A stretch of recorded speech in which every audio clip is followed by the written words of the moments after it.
I answer your NVIS antenna questions and more on this episode of Ham Radio Q&A, so please stick around for more.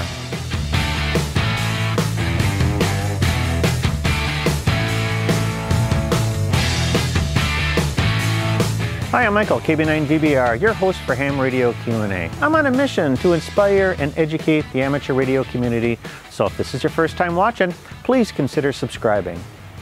Well, thank you to everyone that watched my previous video on the TC Teardrops camper trailer. I know this video is not really amateur radio related, but I did receive quite a few questions and comments about the little camper that's been the backdrop of my last couple of videos. So I thought it would be good to kind of go through the a little tour of the trailer so you could see more about it. But the great news is I'm going to have more camping and amateur radio related videos in the coming weeks, so stick around for those. But for now, let's move on to questions. My video on NVIS antennas generated quite a bit of discussion. Many of the viewers already use NVIS style antennas, so it was great to hear their experiences. Remember, NVIS, or near vertical incident skywave propagation, is a very low mounted antenna that will give you approximately 100 to 300 miles of range on the lower end of the HF spectrum. One comment I received on using NVIS antennas came from Kirtan, which follows: I have used it extensively. Regarding the wire on the ground parallel to the antenna, I found this very helpful when deployed in Afghanistan, as the ground conditions were very poor. Often the ground plane was several meters below the ground surface. A wire on the ground established a set ground plane so that I could avoid the dipole was too high and lose its NVIS properties. I've used dipoles in Afghanistan where we lay on the ground and then it performed as if it was 10 to 15 meters above ground. Also, the Harris RF-1943 H antenna worked very good in Afghanistan and lousy back home because of this. It needs height, and in Afghanistan you have it free by laying it on the ground. Back home that never worked because of the solid ground plane just centimeters below the surface. In my area, the only drawback with NVIS is the ionospheric condition, especially when operating above the polar circle. Often the ionosphere does not play ball, and the frequencies needed for NVIS are killed off in the strong D layer or by other PCA events. Then long haul is necessary to get the communication going. These are all great points, and NVIS really isn't just about the antenna. Propagation has a big part in your ability to get the signal out. Since you are bouncing the signal off the ionosphere's F2 layer, the layer's strength will affect your maximum usable frequency. Also, in the higher latitudes, your maximum usable frequencies for NVIS will be much lower than if you were down towards the equator. So, for example, along the Gulf Coast, you may find that your MUF, or maximum usable frequency, might be around the 40 meter band or 7 megahertz.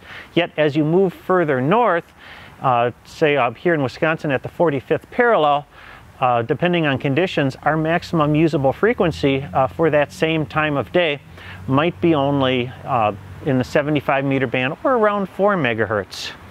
So with Kirtan's experience living near the polar circle, the MUF would be quite low, and NVIS may not even be possible. There's a handy website where you can check in near real time the plot of the F2 layer's critical frequency. So you might want to check that website out for more details and information on maximum usable frequency plays into the propagation. Links right down below, and also the details are in the video description. Another question reads as follows: great video and demonstration. NVIS is viable and works great. I guess one small downside is that the other station must also be working NVIS.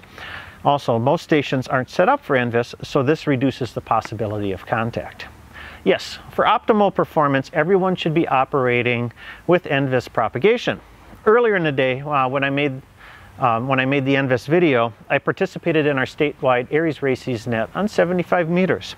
The signals that I was receiving with my NVIS style antenna were either full scale or S1, and really nothing in between. So listening in, I could tell which stations had a greater skywave component to their signals and which ones didn't.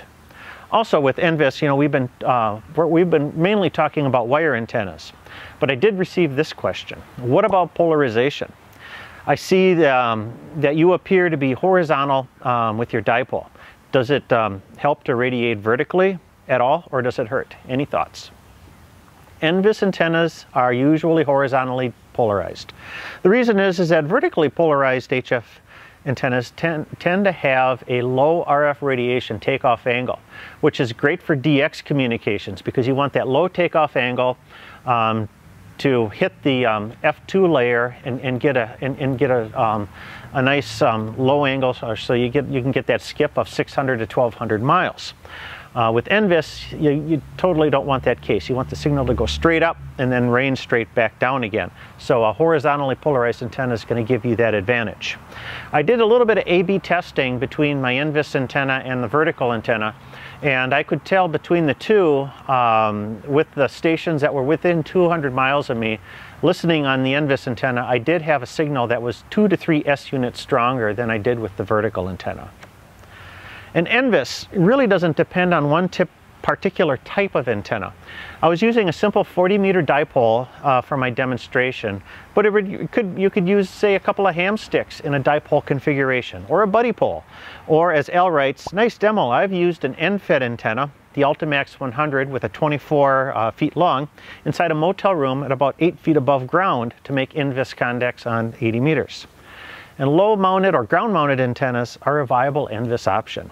You can even lay like I said, you can even lay the antenna on the ground and still receive acceptable results. Tim also suggests for an antenna, maybe an 80-foot doublet, 2 44-foot legs. You'll be able to tune that 80 through 10 meters. An 88-foot doublet, you know, might be a valuable option. It's going to be a relatively short antenna, so it's easy to deploy. Downside on a doublet is that you're going to need to feed it with a ladder line. It's going to require a capable tuner in order to operate it on all those bands. Finally, like I said, the key to NVIS is really its antenna height.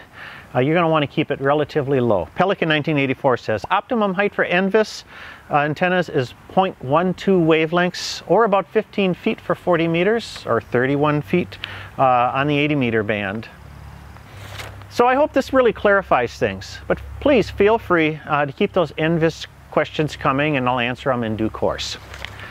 I did receive a couple of comments from my recent Retevis RT-95 dual band mobile transceiver review. First, Eddie writes, this appears to be like the Anytone 778 UV in appearance and spec, with the exceptions that the Anytone can be manually programmed and it's already open on the 70 centimeter band. Well, the RT-95 and the Anytone 778 UV are functionally the same radio, but the firmware appears to be slightly different between the two models. For example, the RT-95, you can do DTMF signaling, but with the Anytone, you cannot. The programming files are also incompatible between the two radios. Also, Eddie follows up with, I wonder if perhaps that the radio is manually programmable like the 778 UV. He did a short video with it, and they appear to be almost exactly the same. Well, that is correct. The specs on the Retevis on the website say that you need the programming cable, but when I read the manual laid out the instructions on how to manually program it. So, Eddie's video does outline the steps required to manually program the radio. I left a link in the description below, so you might want to check that out if you've got either of those two radios and want to manually add or adjust a channel. And finally, Daniel says, looks good, but I'm seeing many clones available under the Anytone brand and others. Who really makes this radio? The price point is perfect for me as a beginner. That is a great question. And I'm not sure who or which company is the original manufacturer of these radios. My guess is that, and this is the way a lot of things are built over in China, is that these companies outsource their production to a private label manufacturer. So they probably all come off the same assembly line and they're stamped with the different labels on them, but there's going to be still slight variations in, say, the firmware or other specs, and definitely differences in the quality control. So my recommendation is to stay with the top tier brands like TYT, Anytone, Retevis, BTEC, Wishang, etc., etc., etc. And then a couple items before we close this episode. I know we're kind of getting long here. Is first, I want you to save the date for the Wisconsin Parks on the Air. Coming Saturday, September 15th, state parks and forests in the state of Wisconsin are going to be activated for this one-day special event. Details can be found on their website at WIPOTA.com. And by next week, I'll have a video with a lot more information on this unique event that's coming up. So I hope to hear you on the air that day. And also second, thanks for watching. We've just shot past the 5,000 subscriber mark, which is tremendous. So I really appreciate your continued support and helping make this channel a success. So to celebrate this milestone, I've got a special offer for you. Head over to my website, www.jpol-antenna.com, and you can take 5% off any of the antennas or accessories or any other products listed by using the special discount code 5000. That's 5000 during the checkout. That'll give you a 5% discount.